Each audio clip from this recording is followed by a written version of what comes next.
Hey there, welcome to my kitchen. I am so excited about today's video. I'm showing you 5 of some of my family's all-time favorite no-bake desserts. I love making no-bake desserts for my family just because they are so easy to throw together and they are perfect, especially for this time of year. So I hope you enjoy it. Let's jump to my kitchen and start cooking.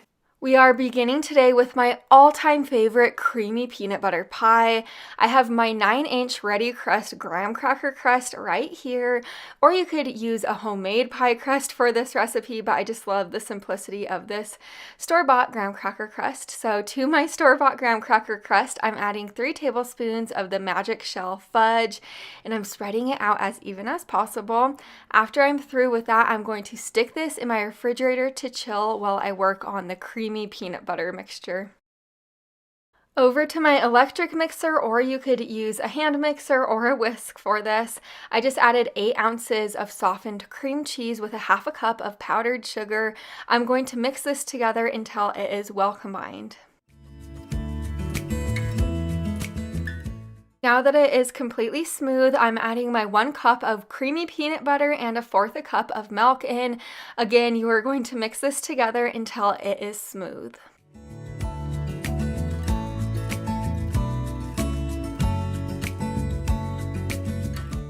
This peanut butter pie is so easy to make. So now that that is well combined, you are going to fold in your 8 ounces of whipped topping. You do want to make sure you fold it in, and it will take you about a minute or two just to get everything mixed together.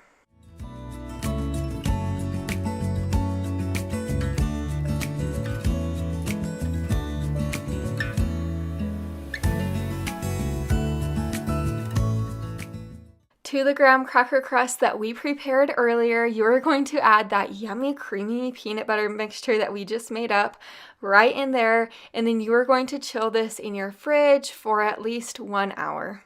After about an hour in the fridge, my pie was completely set, so I topped mine with a little bit of Reese's peanut butter cups on top, peanuts, and chocolate chips. This pie is hands down, like I said previously, my all-time favorite creamy peanut butter pie. It is just so rich and delicious.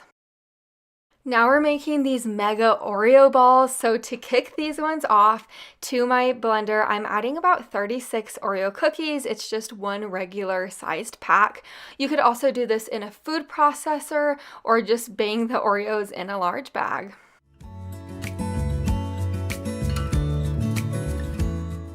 Now that we have our Oreos super duper fine, I pulled out my medium-sized bowl and I'm adding the crushed Oreos right in there, along with 8 ounces of softened cream cheese. And then with an electric mixer, hand mixer, or a whisk, you are going to mix this all together until everything is well incorporated together. I lined my sheet pan with parchment paper, and now with a cookie scoop, I'm just scooping a little bit of that Oreo mixture out and then rolling it into a little ball.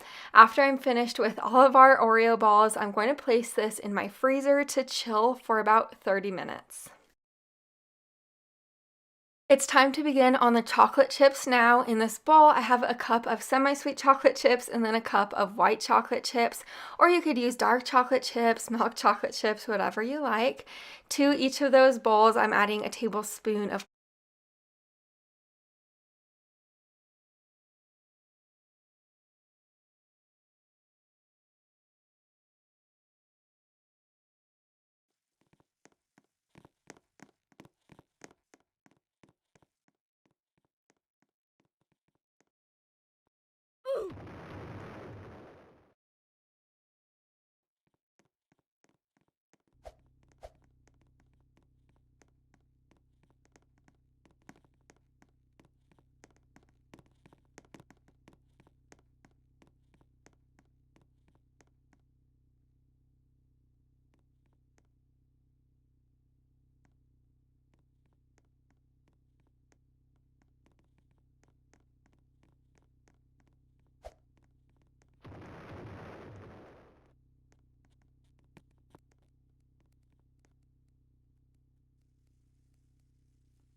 coconut oil, and then I microwaved them on 30-second increments until they were completely melted. After 30 minutes of chilling, I took the Oreo balls out of the freezer, and now I'm just dipping them in either the white chocolate or the milk chocolate, and then sprinkling a little bit of crushed Oreos on the very top.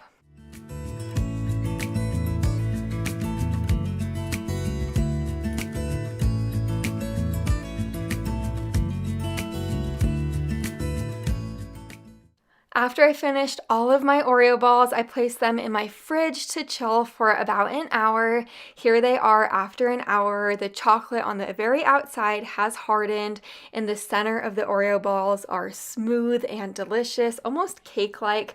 These are one of my all-time favorite treats, actually. My husband is a massive banana fan, so these banana dream bars are perfect for him. In my little food processor, I'm adding about 20 of these golden Oreos, and I'm just going to process them until they are really fine and crumbly.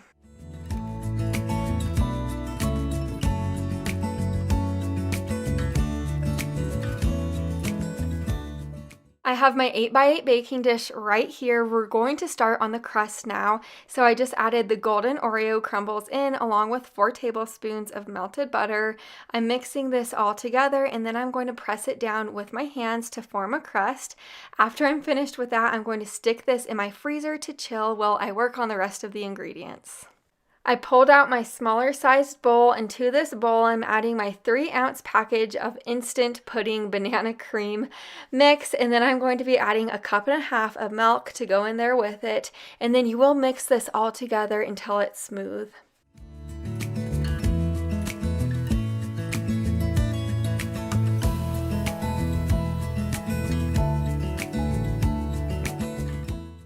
We're going to work on the banana cheesecake mixture now. So to my electric mixer, I just added 8 ounces of cream cheese at room temperature. And then in this little bowl, I have 1 banana that I mashed up.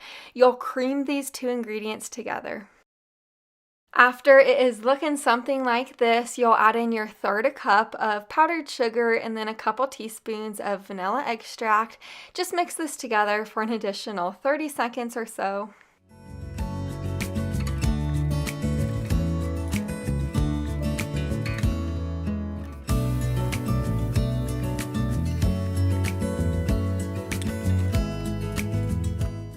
The last thing we are adding in here is 1 cup of whipped topping, and then fold this together until all of the ingredients are kind of incorporated and it looks smooth.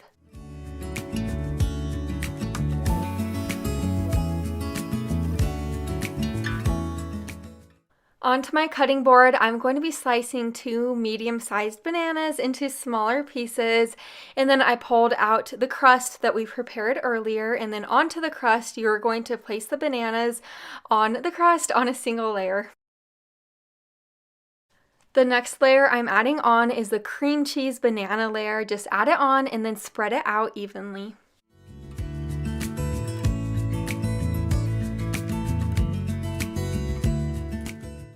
The very next layer we are adding on is the banana pudding layer. Just add it right on there and then spread it out as even as possible. After you are finished with the banana pudding layer, you're going to add about 5 ounces of whipped topping on the very top.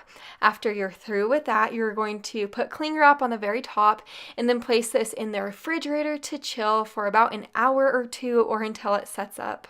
Here it is out of the fridge, ready to enjoy. I do want to let you know, I'm not even the biggest banana fan in the world, and I absolutely love this. So even if you're not the biggest banana fan in the world, I think you would devour this one. These s'mores crispy bars are 100 times better than regular Rice Krispie treats. So to my 9x13 baking dish, I'm spraying it with plenty of nonstick spray, and then I'm going to set it to the side.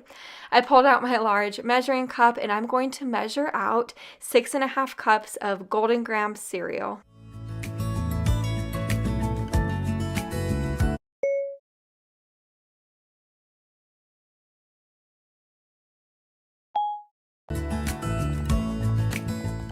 To begin